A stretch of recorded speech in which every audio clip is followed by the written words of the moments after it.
I'm not going to do that this term. I'm going to be good. So this is MED, what is this? MED110, Anatomy Physiology 1, 6DAX. The 6 connotes Wednesday, D, morning. So our Zoom sessions are at 9 a.m. and I am based out of the Alexandria campus, and so are our laboratories. And we're going to talk about the on-campus laboratories as well.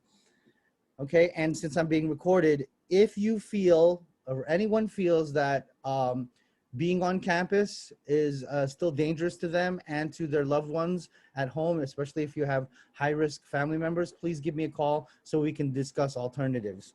I can also do one-on-ones, laboratory, but again, the laboratories you guys paid for. Another deal that I did with another class was they could do their laboratories at another time, you know, when all of this is, when all of this eventually dies down. Or another option that I've done for some other people is they come in separately, like a tutoring, and they come in one-on-one so that so on days that they're not exposed to other people. And also I have makeup laboratories on the weekends, or you can come in during my other laboratory days.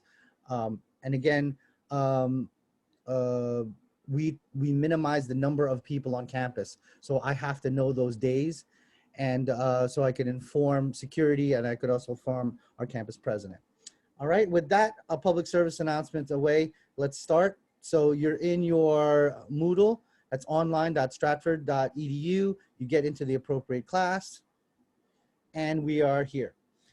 So this part right here, your announcements, is really important. And maybe that's why maybe people didn't think there was, I posted it little after 8 today. Maybe they don't think there's Zoom, but there always is. You have my information here. Now, I have to stress this because to this very day, I still have people texting me and giving me mystery messages.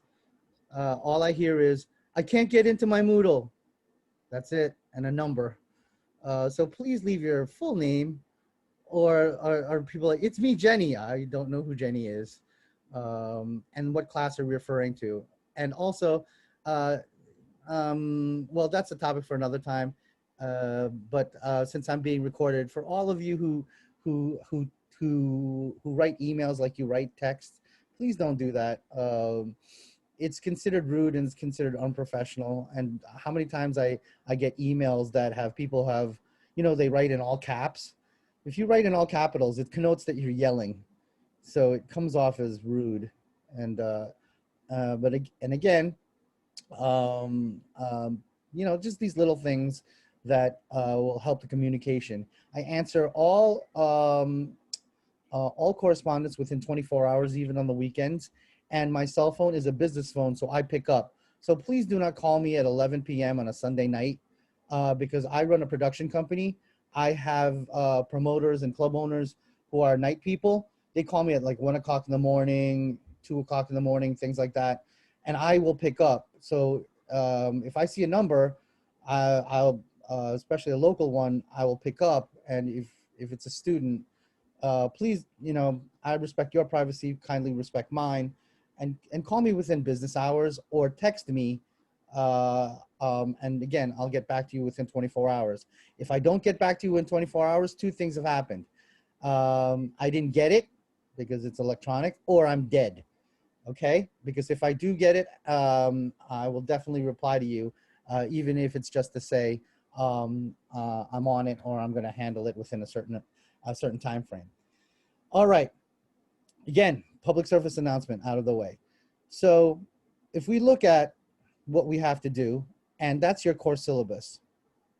Let's see if it's cooperating with us today. Please, please, please, please, please, please, please, please, please. Please, please, please. Because sometimes I'm on Safari, sometimes it doesn't. It takes a while to load or doesn't cooperate. And if not, I'll talk about the items separately. But your syllabus is kind of like your contract. It's the contract of what is going to go on in the next 10 weeks. And what happens around the 10th week, that's already mid to late December. So in all actuality, we have 9 weeks. And the 10th week is reserved for our final written examination. Okay, let's see. Come on. Oh, thank you. All right, here we go. So this is your syllabus, Anatomy Physiology 1. Of course, we meet 9 a.m. If we were meeting on the ground, 9 to 1:30. It's term 5. There are no prerequisites. What are we going to learn in this course? We're going to learn about homeostasis. And if you recall your the medical terminology, homeostasis, homeo means the same. Stasis means to stand. So you're standing in one place. That's all your body does. So in a way, you're learning, we're learning anatomy and physiology. We're learning the parts, that's the anatomy, the physiology, how the parts work together, and how they work together to do this function, to keep you, the human being, in the middle, to keep balance. And when there's an imbalance, that's pathology. We'll be touching on pathology, but we'll be focusing on the anatomy, what parts you need to know, and the physiology, the parts that go together. Now, part of the parts are chemical, your chemistry. We're going to be talking about DNA. We're also going to be talking about cellular energetics. We're going to actually learn why do you eat, why you must eat, right? So, and we're going to talk a little bit about dietitian and things like that, because that's a lot of the management that we give to our patient is diet and lifestyle changes. And the patient should understand why I'm restricting their salt, why I'm restricting their sugar, why am I being the bad guy, right? Cellular biology and genetics, because after the chemical basis of life, what comes next? Cells and cellular biology. Then we're going to delve into the different structures and functions of the digestive system, urinary system, cardiovascular, which is also related to lymphatics, and your immune system, your respiratory, and last but not least, reproductive systems, with focus on female reproductive and a little touch of male reproductive. So delivery mode is, of course, hybrid. We'll be doing the Zoom sessions every week, except for the two defined on-campus laboratories. Today is week 1, and most likely the laboratories are on week 6 and week 7. And I will be posting in the announcements the exact dates. And if you cannot make those dates, or again, like I stated earlier, you feel uncomfortable being in a room with 5 people or more, and if there's more of you that are coming to laboratory, I put the other students in the other lab so that there's no more than 5 people per laboratory. And also, we treat the laboratory, and those of you who work in the hospital are familiar with these protocols. We treat the laboratory like it's a NICU or an ICU. Everyone comes in, you put your personal belongings, and try not to bring a lot of personal belongings. You put them in the back of the room on a separate chair. We scrub in, glove in, masks on at all times. Everyone has to wear scrubs and or a lab coat. If you don't have one, we can provide one for you. We perform, scrubbed up like we're doing surgery. And then when we're done, we don't hang out, we don't talk about it. We deglove and we scrub out, and everybody on their way. And there are signs all over the campus on social distancing and how many people should be in the elevators. Shouldn't be more than 2. And the laboratories are held on the 4th floor, Alexandria campus, in Health Lab 1. And again, all of these things that I'm stating will be in the announcements with the corresponding dates. So those are the only 2 times you'll be sanctioned to be on campus. Now, all the assignments, the discussions, tasks, and the lessons, they get submitted via Moodle, which is the thing we were in. And I'll be talking about discussions momentarily. Several of you already did your discussions. Look at the comments, and for the first discussion, if you just do it, you'll get full credit, because I haven't lectured yet on how to properly do it, and not all of you had had me for lecture before. But the discussions, you got to treat them like little mini papers, little 200 to 250 word mini papers. And we won't be having like a true discussion yet. I just want you guys for in the first couple of weeks to focus on your primary response. So we'll talk more about that momentarily. Now the tasks are to be done before before the class begins, right? So this week's task is just signing the laboratory form. So that's a no-brainer. But the task for next week, I'll also be showing you how to do these things called concept maps. It's an alternative way to do notes. It's an alternative way to learn how to study.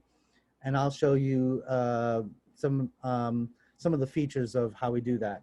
Now, the lessons are done usually in case studies, and the case studies have these questions, and then you answer the questions. So all intents and purposes, all of these things are due next week. So all the week 1 assignments that have been assigned for this week are due next week, week 2, by 9 a.m. So right before 9 a.m., like 8:55, if I don't see anything, it's a 0. You can submit things late, but do know and understand for every day you're late, it chops off 10%. So if you're late 3 or 4 days, it's already a 0. So please don't get zeros. It's just such a shame. If you have something shoddy, just put it in. At least some credit is better than no credit. Or if you have really want to put in some grade A work, but it's a day late, take the hit. But again, like I stated early in this lecture, medical personnel have a thing about time, and if you don't have a thing about time, you're going to learn real quick about time. Now about grades. My personal, well, heck, my professional opinion about grades are bunk. They mean nothing. Skill sets mean everything. So right now, the current standard, especially those of you who are trying to get into nursing, you need at least a 2.75 GPA, which is like B- or above, which is 80%. Now, I'm going to pose this question to you that that a professor of mine in medical school proposed to me. 80% is passing. Everyone now take a moment and think of your most cherished loved one. Now think of something horrible that they can go to the hospital with. Do you think that the medical personnel should only know 80% of the material? Right, exactly, right?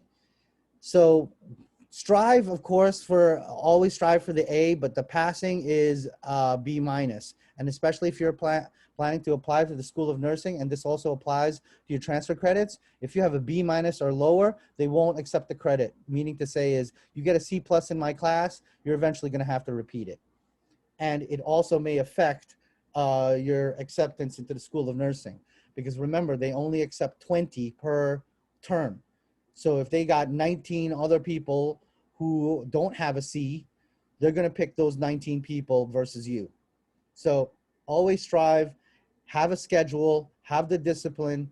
And my thing is that every day you should be doing something for your career. Every day you should be working.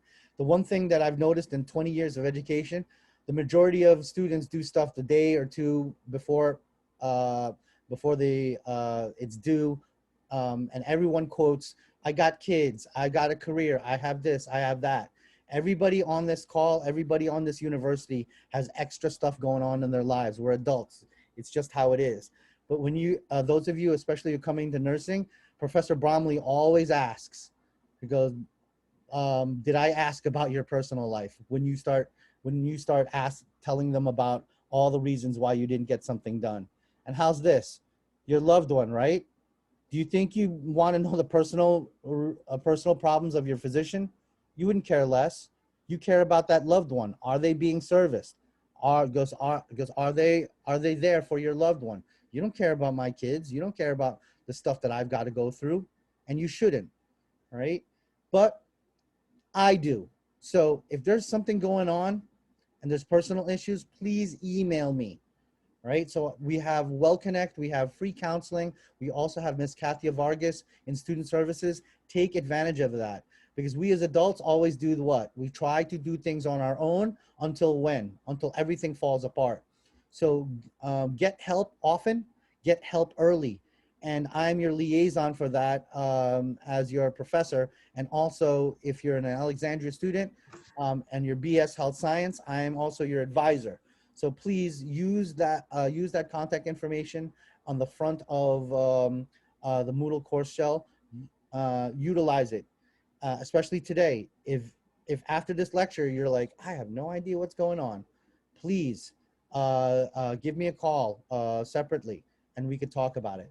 Now, your tasks, labs, and discussions are all 33%. So all intents and purposes, another way to look at it is every week is 10%. So if you miss it and you miss doing assignments and you miss a week, that's 10%. That's already eating. So that's why the official what is it called? Attendance policy says three consecutive weeks absence, or 3 consecutive you didn't do anything. That's already grounds for dismissal from the course. And we do that because we do that for you, because when you think about it, if you're missing already 3 weeks and you had an A, you had an A average, and then your future is an A average, that A average now just got turned into a C minus. So if you already, like, something happens, and there's as an adult, something always happens. And all the excuses that my students have, they're legit.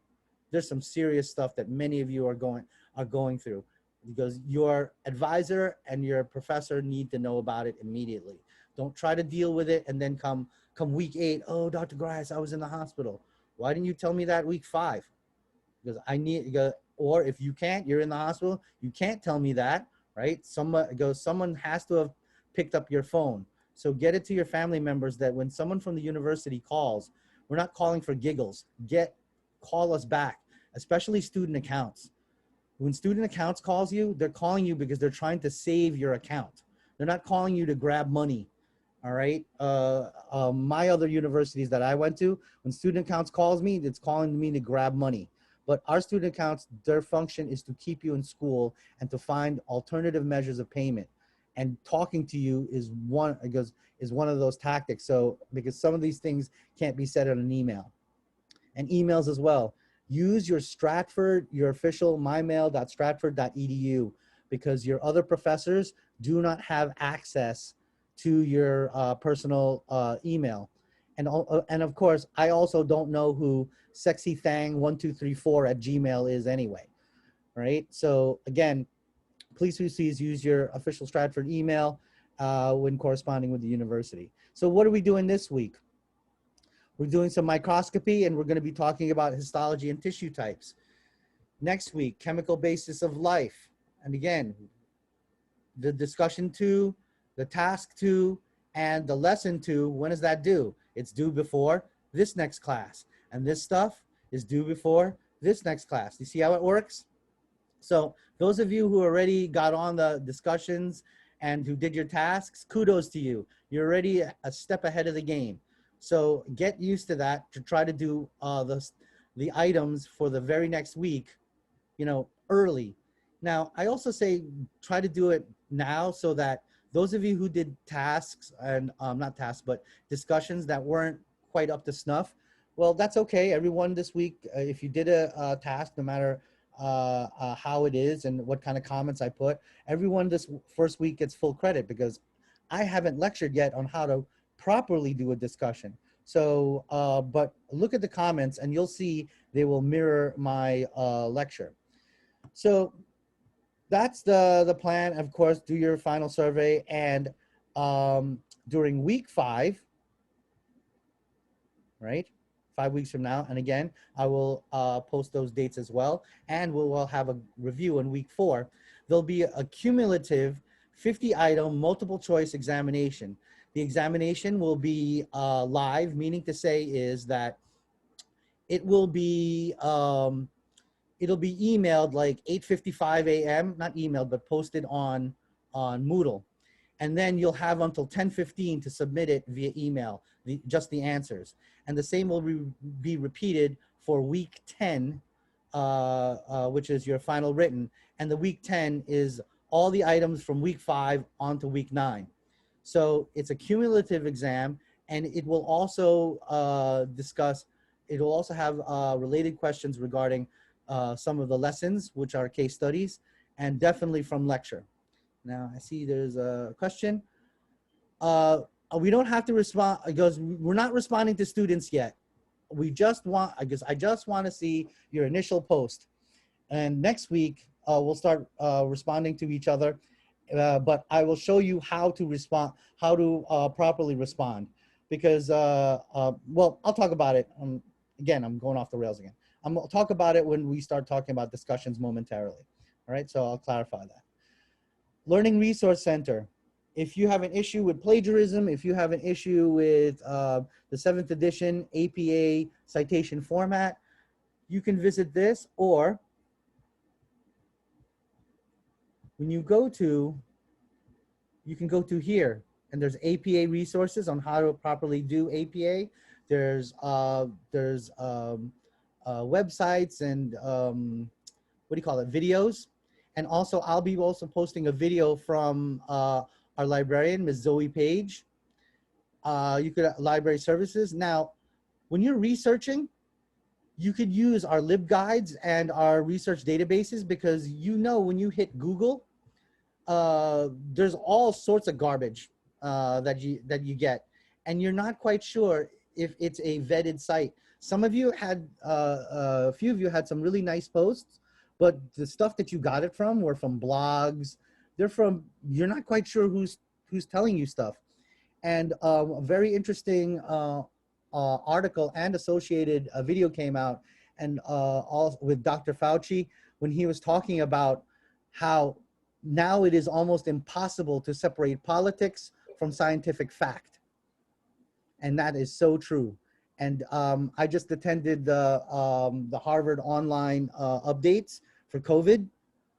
Half the conversation was politics, and it was so annoying because I don't really care, right?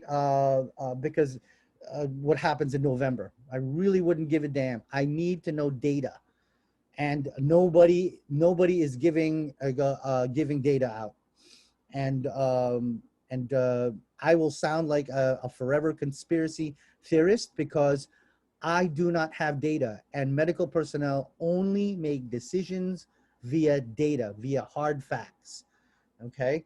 And that's why we have to have vetted websites.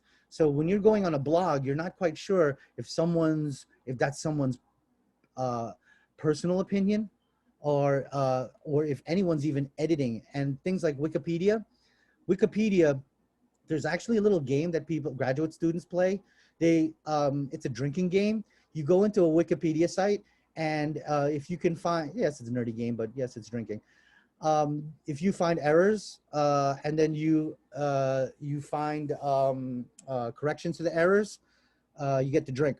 And it doesn't last very long because it is rife with a lot of hearsay and a lot of old information.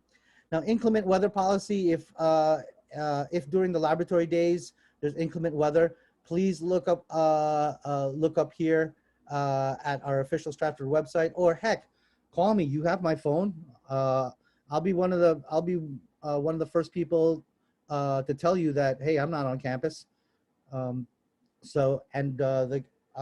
campus usually calls it the night before, or really early in the morning around 5 a.m.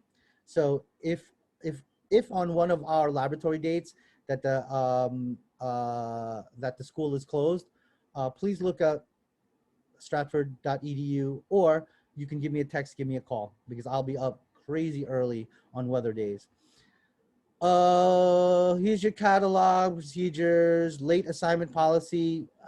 Please read this, but essentially late assignments, to make it easy for you, is for every day it's late, I chop off 10%. So if your score was an 80 and you were late 2 days, your score is 60. But I always promote, hey, 60 is better than 0. So even if you're late, please shoot me an email, say, hey, Dr. Garais, I'm going to change that 0 to something else, because on the day that it's due, I just look, and if there's nothing in there, it is a goose egg. All right. And you don't want too many of them. Okay. So, and also shoot me an email, shoot me a text, and my information is here, right, regarding tutoring.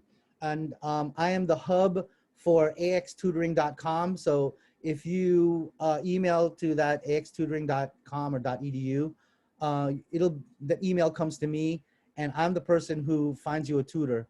And or heck, I'll be your tutor for anything health related or math related, or heck, even business related. I am finishing up my Master's of Business Administration with a concentration in finance at George Mason. I'm finishing that up.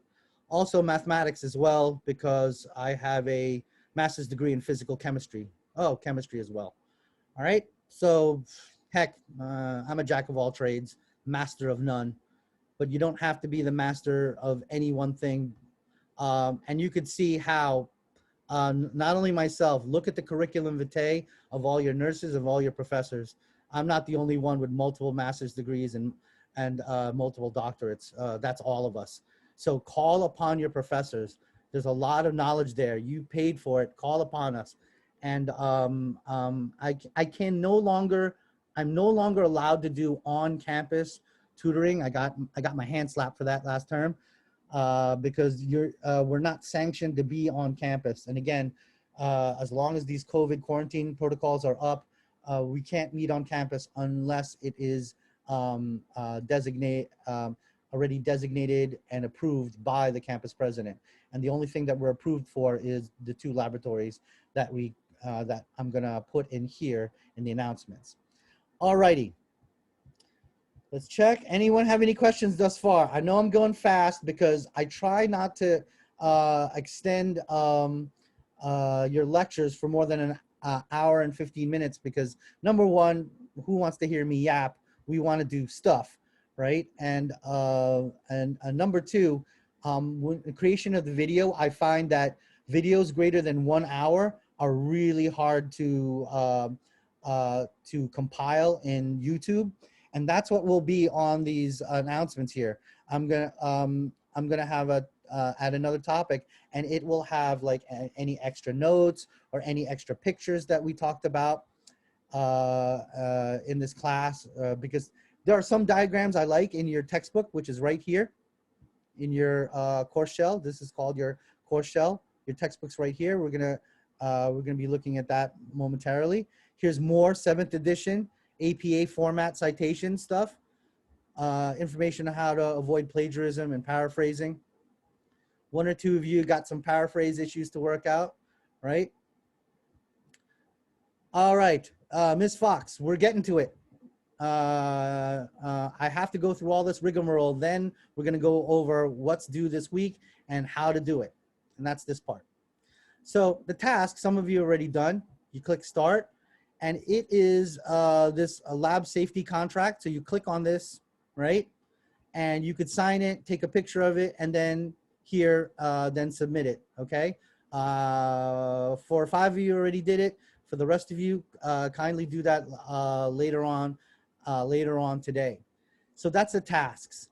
And you could see here, tasks are typically done prior to discussions, prior to the lesson, and also traditionally prior to the class starting. But since this is first day, we're gonna go over all of this together. So microscopy and also how to do concept maps. So what's a concept map? Because that's your future tasks, but not for this week. A concept map, if they ask you, you take the stuff that we learned and then you take the concepts, right? And you link them. So you have a concept here. Find a concept in healthcare. Oh, this is crazy looking, but I'm game. Okay. So if you see, you have the main topic of health informatics. So what's related to health informatics? Data, medicine, medical knowledge, and the community, right? And then you draw arrows. All the notes you have regarding data, all the notes you have around medical knowledge, you put what's the main ideas of everything. Now, when you do this, this now forms a picture. And we as human beings deal with pictures much better than we deal with lectures. So you can see now, you can actually close your eyes and you can actually see that there's a set of questions here, set of questions here, set of questions here, set of questions here, because you now did what? You now outlined all the things that are important. Now you could do this via Microsoft Word, or heck, I'll even do this, get a nice clean sheet of paper, right? Preferably,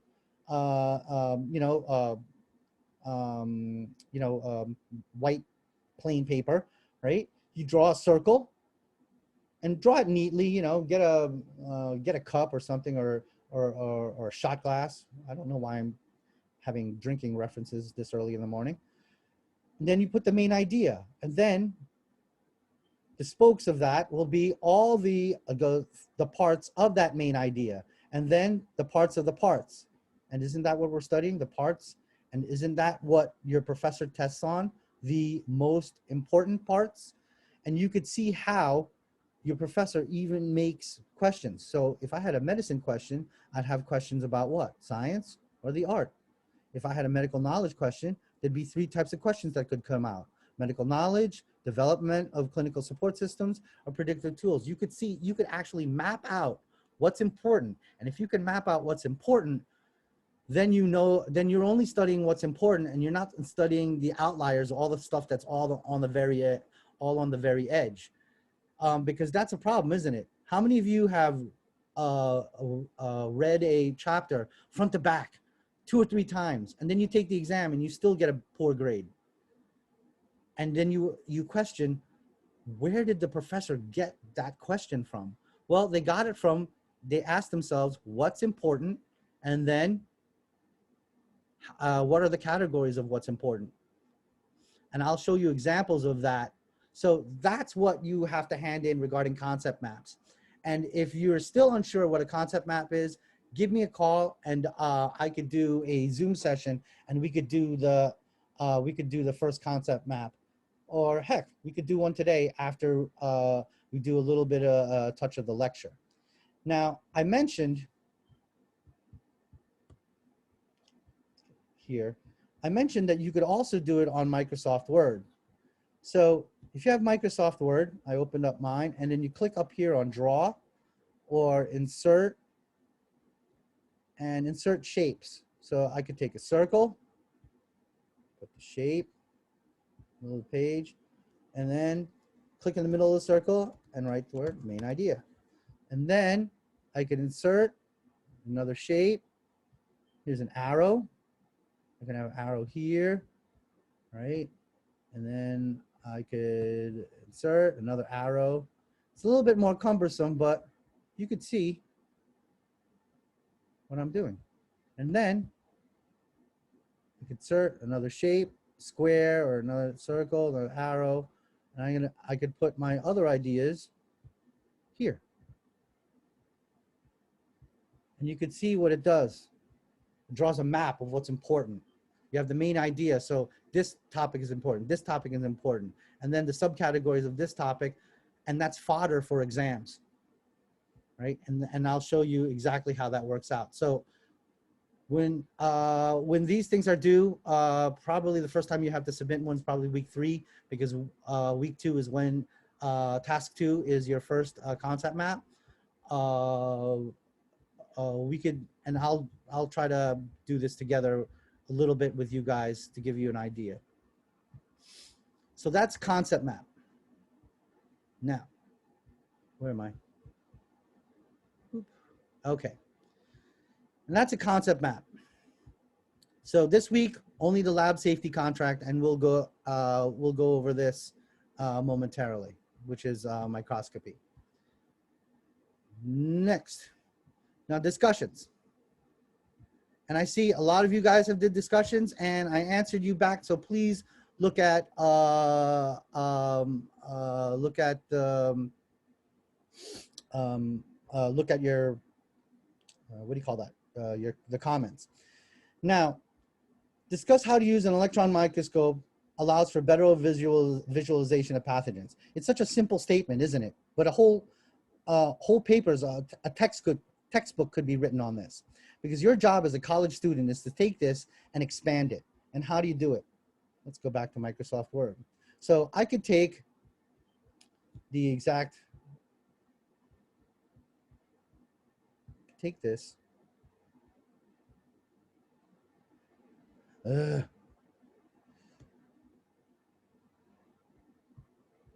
I could take this, right? I go in my Microsoft Word.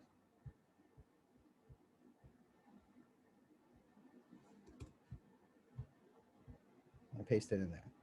So I know what I'm looking for. Now, every paper, and the way you should do discussions is, it should be, it should have some cohesion. Cohesion means stickiness, right? So it should stick to the goal that you have here. So everything should have a distinct beginning, middle, and end. Essentially, an introduction, a body, and a conclusion. So your introduction should have what? Discuss how the use of an electron microscope. So first I have to define what an electron microscope is and what are other microscopes.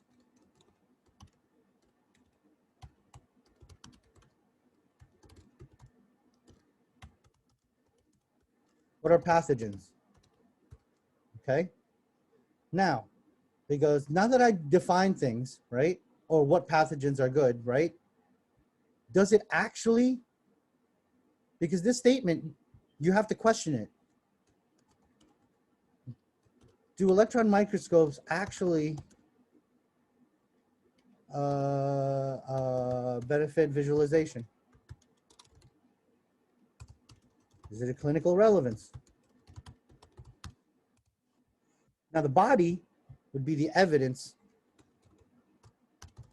with citation.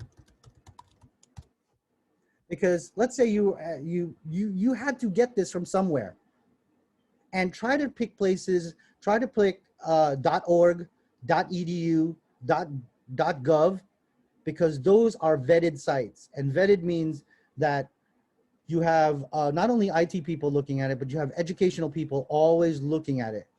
Like for example, remember Stephen Hawking had all that mathematics regarding the beginning of the universe and the Big Bang Theory? We all know that. Do you know that there's 4 or 5 papers already refuting it? Because what do people do? Over time, people check in the scientific world and in the medical world, people double and triple check everything that is said, right? So that's what goes, and things change.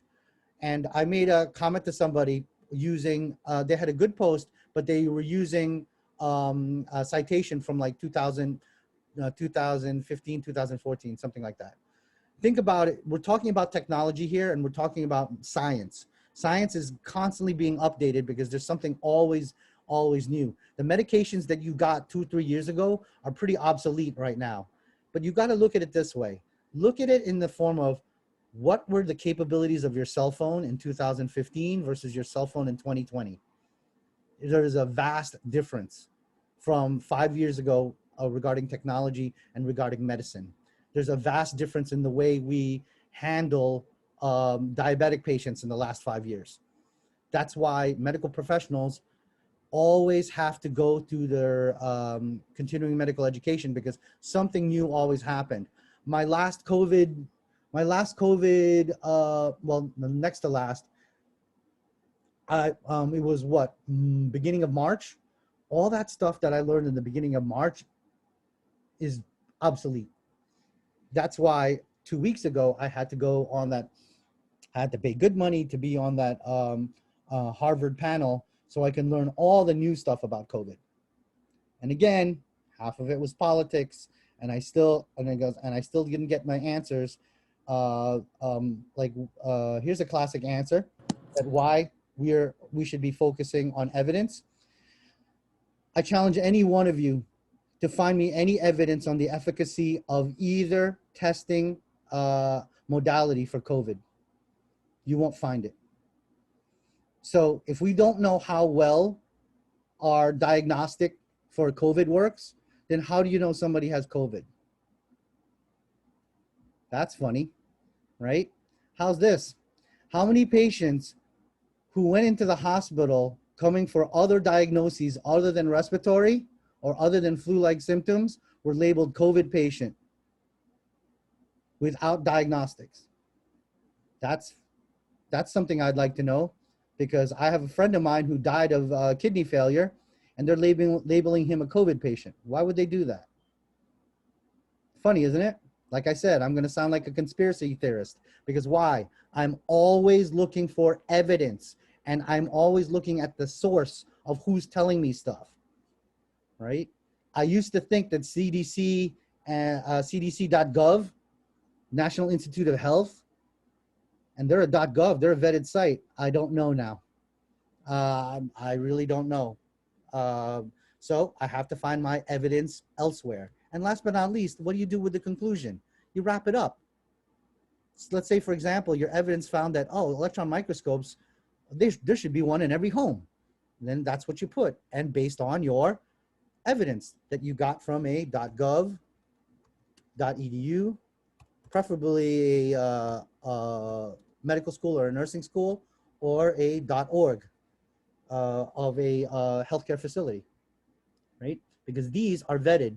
But if you get something from like news, like CNN and stuff like that, please, my goodness, there's a chart.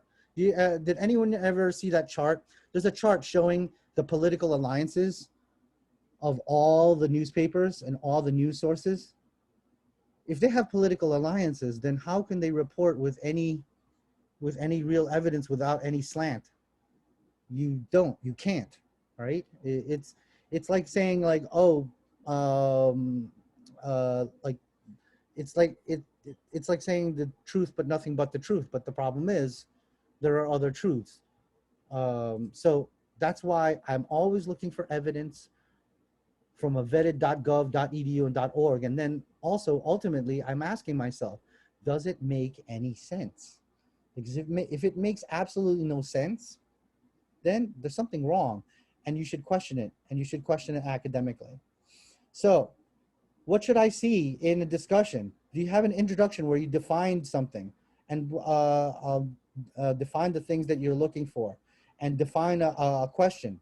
And the greatest question is the thing that we're talking about, is it clinically relevant? And then you have evidence to back you up, right? And then you have a conclusion that, hey, because sometimes when I look into something, right, and I found there's evidence against it, my conclusion could be, oh, I was initially wrong, right? So you can go back in your conclusion and recant. And that's why 200, 250 words, when you're considering all of these things that you have to do, that's a small amount of space. And again, don't write a textbook. I have some of you coming in with 1,000 words and like 8 citations. No, it's not a term paper. Try doing it concisely, short, and sweet and to the point. And don't worry about your grammar and stuff like that. That's one of the last things that I'm kind of really worried about. The thing that I want you to do is, did you grab evidence, and did you grab it from a legitimate source? Okay? And that's what a discussion should be. Now, eventually, when you answer somebody, right? Those of you who have been in other campuses or maybe other classes, I bet you anything, this is how all of you answer your when they say you have to answer 2 other people. How's this? Let's have a pretend student, John.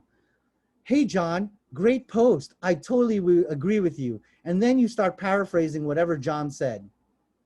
Thanks for the post, John. And then your professor counts that as a response. Am I right? Put it in the chat box if you don't believe that. And if you don't believe that, and you had a professor who actually called you guys out on things like that, kudos.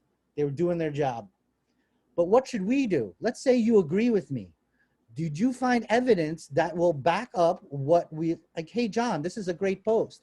I found this other source totally backing you up. So I totally agree with you. How's this? If you didn't agree with John, I'm sorry, John. The evidence that I found in the National Institute of Health Journal 57, dated 2019, clearly states that the thing that you said is not clinically relevant. It's actually detrimental to my patient, right? And you do it respectfully, okay? And actually, in graduate school, like for your master's degree and doctorate degree, what we like doing is, it's called arguing the con. And arguing the con is, let's say, for example, I believe in surgery, right? And you believe in surgery. You posted up a discussion, said, oh, surgery is the best thing since sliced bread. Well, guess what? Even though I believe personally and professionally in the surgical services, I will answer you, no, John, or no, Jane, I don't believe in surgery. And here's the following reasons. Here's the following citations and evidence that I found.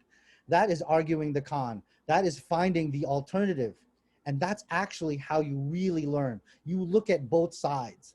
That's what's missing now in this world right now. Everyone only looks at one side, right? Everyone looks to the right. Oh, that's got to be the right thing. Everyone looks to the left. Oh, that's got to be the right thing, right? Did any of you ever hear that in an argument there are three truths? You know, the one side, the other side, and the one unknown, which is the actual truth. I know I'm paraphrasing that wrong, but that's what medical science is to medical professionals. You are looking for actual evidence. And that's also the reason why many times I can't tell my patient the diagnosis.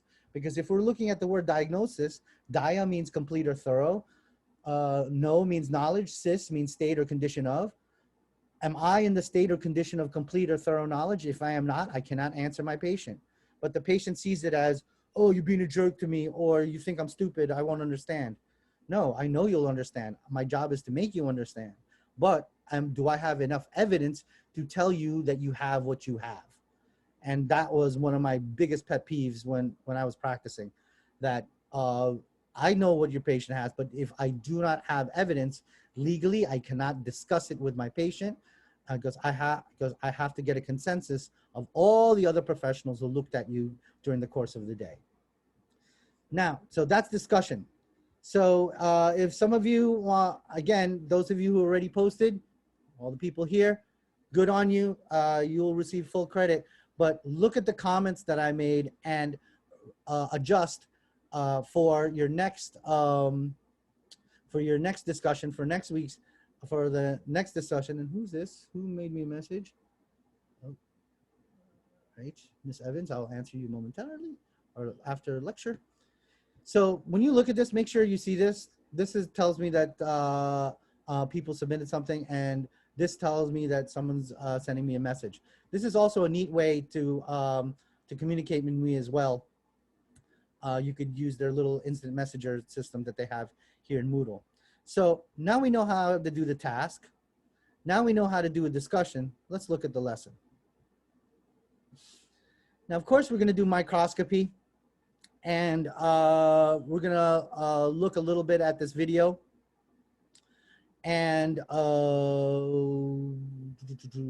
do not perform the microscopy lab. We'll be performing that when we get to lab. And of course, anytime you see a video, you should watch it. So, but what's due, right? You watch this video, of course. But what's due for next week that gives you credit for your lesson? Well, you click on this. And it is a, look, fatal flu, which we had. And this talks about SARS-1. And as you may know, COVID-19, also known as the coronavirus, is SARS-2. So what should you do? Click on this worksheet. Now you're gonna go through all of this by clicking, you read through all of this, and then you click on this arrow here to make you move forward. So this is what I would do. I would take this worksheet, and that's the thing that you're submitting. I would take this worksheet and then, you know, copy and paste it onto a Microsoft Word document. And then what's due is you answer based on the, based on, you know, or you could Google the answers some of these things you can't Google. You just answer the questions and then submit that Microsoft Word document. So if I put this in Microsoft Word, let's do this. Take this, copy it.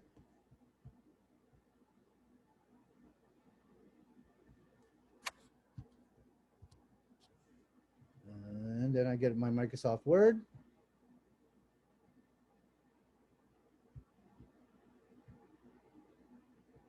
There you go. Oh, I got some formatting issues. But you could see and you could figure out. Now, what I would do is, somewhere put your name on it. And of course, on the file that you save it as, put your name on it and put the date. And then just answer underneath, like in a different color or something, or highlight it. Answer all the questions. Now, let me show you the part that everyone has trouble with. Now, if you look in the worksheet, there's items here that you have to go fill out. Here and here. And then you answer the questions based on your results here. And then I always get, where do you get the results? Well, if you go through this case by clicking on this, right, you'll see like pictures. And the first picture that you're going to fill out the data sheet is this. So what are we looking at here?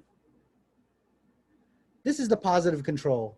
In every test, right? In every diagnostic test, you have to know what positive looks like. And positive looks like what? Glow in the dark. And this is RSV, rhinovirus, influenza, and human adenovirus, right? So we look at here. This is also your negative control. This is what a healthy person looks like. You see, nothing lit up. Now, so let's look at this. In patient 1, when you fill out that chart, is the patient 1 positive or negative for RSV? It looks like they're negative. Rhinovirus, negative. Influenza, negative. Human adenovirus, negative. How about patient 2? Oops. They're positive for RSV, negative for everything else. Patient 3, positive for flu, negative for everything else. Patient 4, all negative. So when you go, let's go back to this.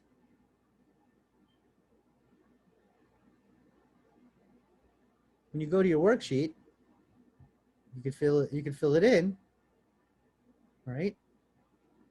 What would that indicate? What's causing the disease?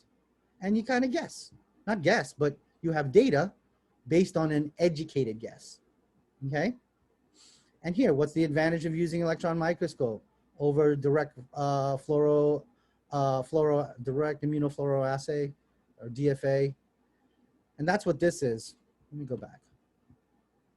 It's immunofluorescence, meaning we make something glow in the dark. That's the best way to put it. And we fluoresce it like a fluorescent light. The other one is this, right? The other patient is this. So we can now see I have cell culture A, cell culture B, cell culture C. Cell culture just means I'm growing something. In patient A, did we grow anything in A? Nope. Anything in B? Nope. But did something grow in C? Yes. This patient, A and C. Patient 3, B and C. Patient 3, C only. And then you read based on that, and then you fill in what do you think the patient has, okay? So again, it's a little bit convoluted, but that's what's due next week. Give me a call if you want to work for it together. But essentially, you click on this worksheet, you save it in Microsoft Word, and then you fill it in based on these things when you go through the this case study. Alrighty, and that's the case study. Okay. Now,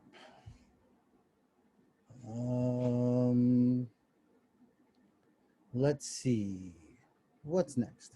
So let's get into it. Give me about 15 more minutes. Let's talk about microscopy.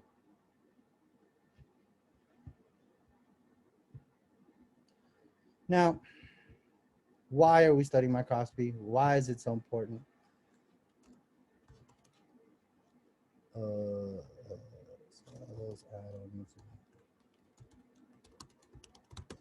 Because of this. Mom, what's going on? All right, forget it. Mom, just forget it. I'll call the school. All right, let's look at this. Sorry about that.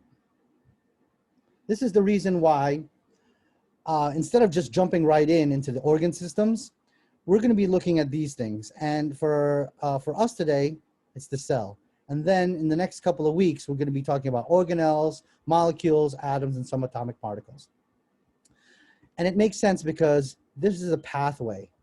Before I knew what the word patho means in pathology, I used to think it meant path, right? The path to disease.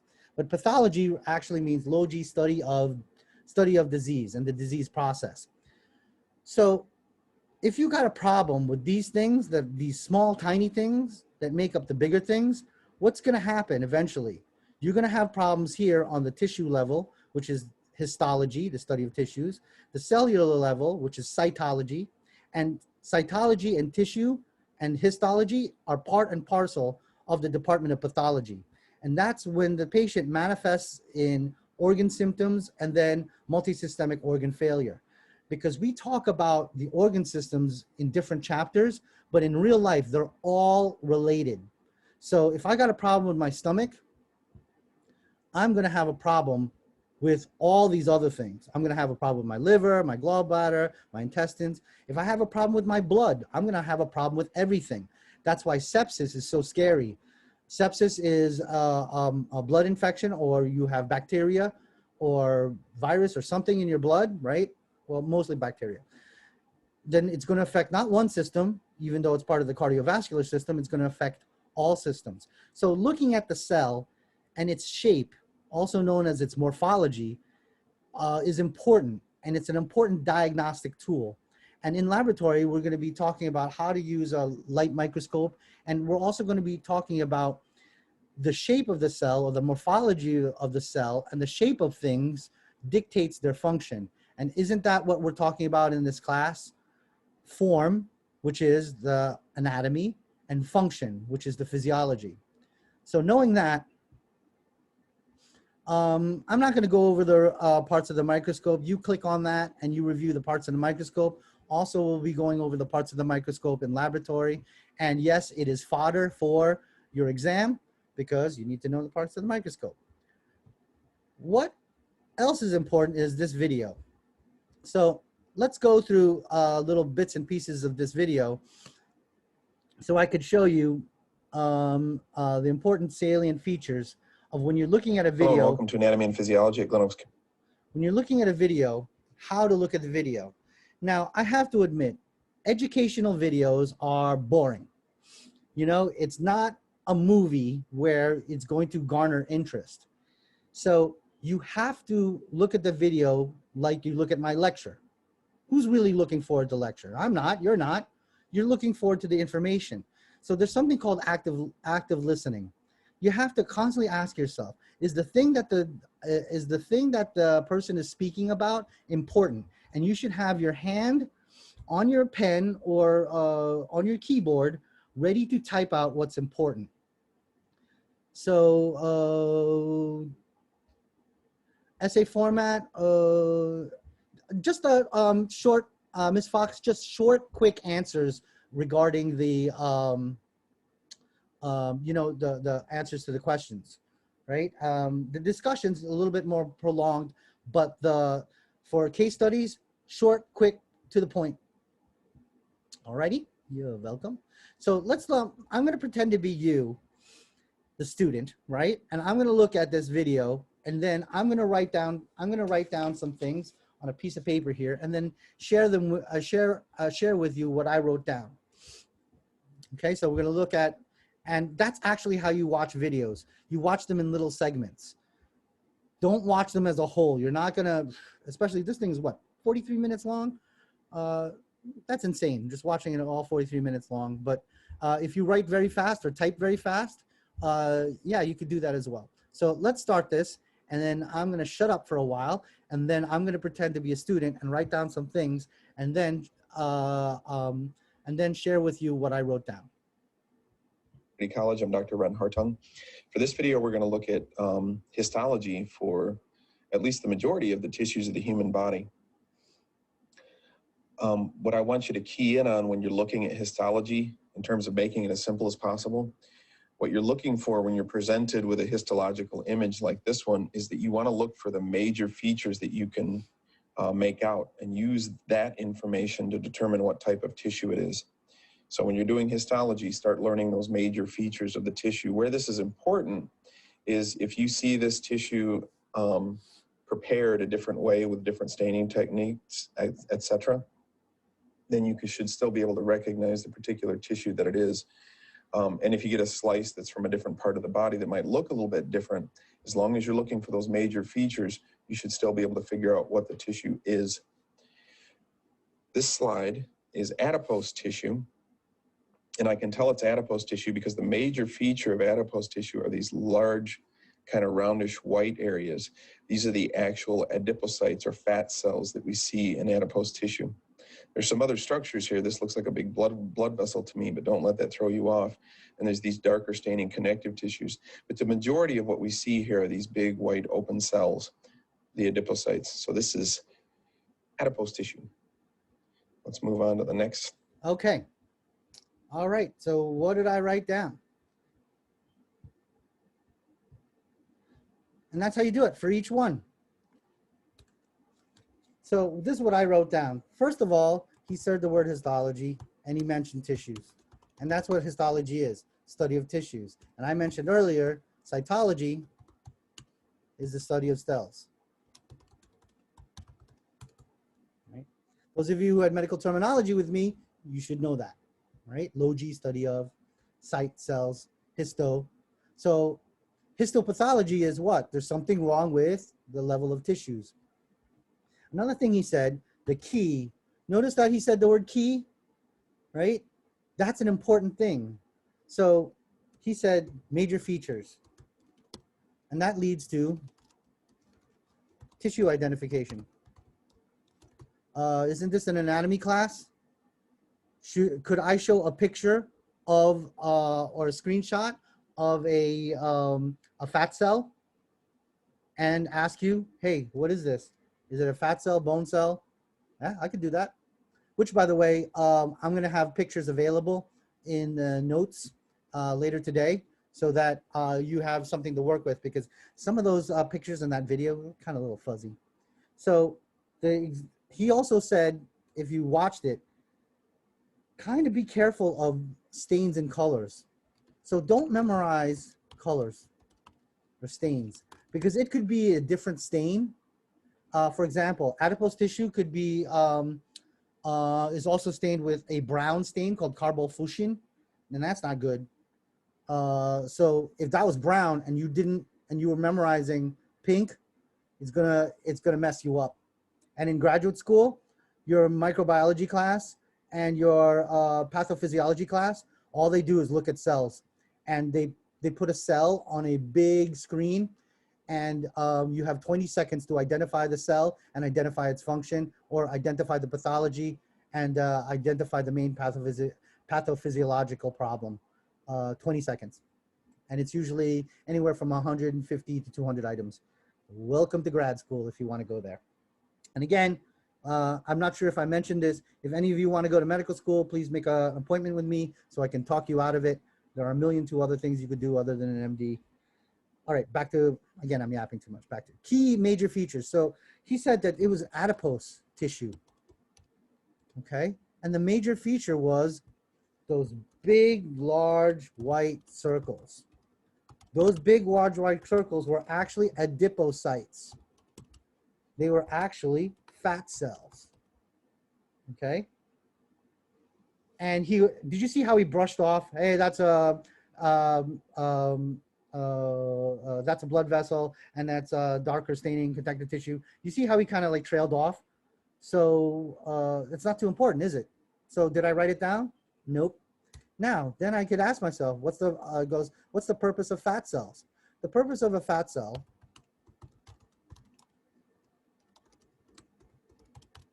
glucose is sugar. So the fat cell function, is storage of glucose. So now you see how its form, these big circles, make sense? Because it has to hold something. Holds what? Holds sugar. And what sugar is in my body is energy. And we'll talk about that in week 3. Why do I need to eat? And why does my body break everything down into glucose, which is a 6-carbon sugar? Because I need it for energy. Okay? And all of you who like looking ahead, I need it to, that along with oxygen. I need that to make ATP, that's adenosine triphosphate, and that's what my cells run on. That is the real fuel, or the metabolic fuel, of my human body. So now it makes sense. The 2 things you have to do to stay alive: O2, oxygen, breathe, and eat, right? And does the body care what you eat? No, as long as this gets broken down into glucose. But the thing is, what do we as Americans do? We ate way too much glucose, way too much for what we need. And that's the unfortunate truth. Okay, and also we eat at all, especially medical personnel, we eat at all bizarre times, and that will also affect metabolism. So when you're making notes, you could see, because I'm in an anatomy and physiology class, I need to know, what am I looking at? Can I identify what I'm looking at? And what's its purpose? Let's do one more for giggles. Here's my video. And this is also adipose tissue. Again, we have these big whitish open areas. Yada, yada, yada. We already went over that. Adipose, and basically the exact same picture. And what I did was I just darkened the color a little bit more so you could see it easier. So, but again, major features for adipose tissue: large whitish cells filled with adipocytes, and the nuclei for the adipocytes are on the periphery, on the sides of the cells. This is blood. In terms of major features for blood tissue, most of the cells that you see are these little red cells. These are actually red blood cells. And you can see that they have this kind of lighter area in the middle. It's because they have that kind of interesting shape of a red blood cell, almost like a donut without a hole in the middle, kind of flattened in the middle. But the major feature is that you see these erythrocytes, or red blood cells.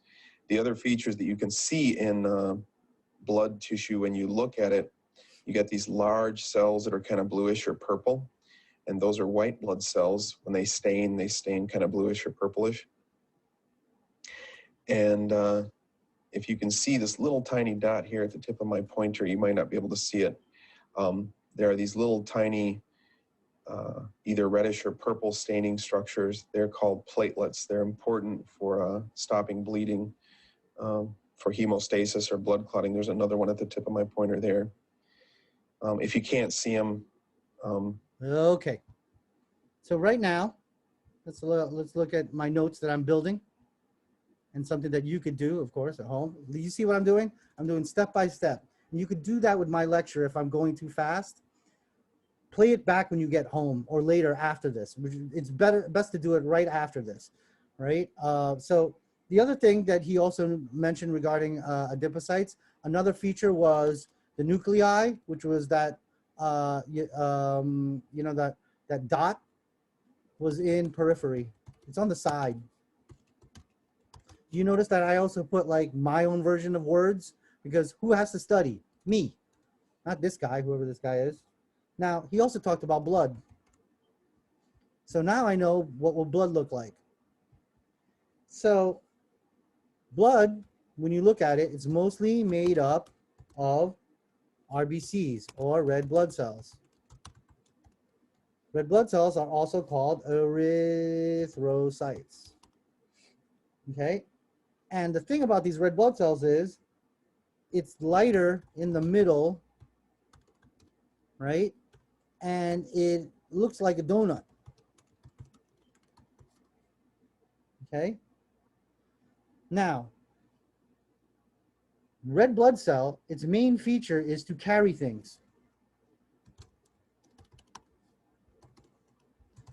Carries things like glucose, oxygen, which is O2, and carbon dioxide, among other things. But these are the major stuff. Okay? So it makes sense. You know what also looks like a donut? Like a lifesaver? Or, you know, like you know, when you go like river rafting, if anyone has ever done that, what do? You sit where? In the middle of it. And in the middle of that red blood cell is a protein called hemoglobin. Hence glycosylated hemoglobin, and also carrying capacity of oxygen and carbon dioxide. So now, do I know what it looks like? Yeah, it's the thing that looks like a donut.